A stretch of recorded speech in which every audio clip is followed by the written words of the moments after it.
מחאה זו כבר לא מילה גסה, היא תופסת גל גם בקרב גולשים מהרצליה, שיוצאים למאבק נגד החלטת העירייה על הגברת האכיפה נגד גלישת גלים בחוף הממוקם דרומית למרינה.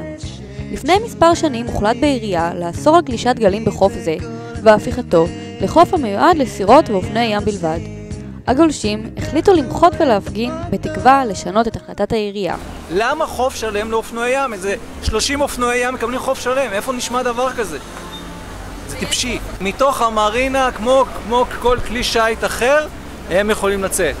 אם מה שאנחנו נצטרך זה לבוא עכשיו 200 גולשים ולשבת במים יד ביד מחובקים כדי שאף אחד לא יעבור שם ואף אחד לא ייהנה, זה מה שאנחנו נעשה עד שהם יוותרו. מישהו יצטרך לוותר בסופו של דבר, וזה לא אנחנו. לא יגרשו אותנו מהבית, תפסיקו להזרים לנו בנזין אל תוך הים, שהרוח צפונית נשארים לתוך המים. אך אפילו בקרב הגולשים הדעות חלוקות, ונדמה שלא כולם חותרים לאותה המטרה.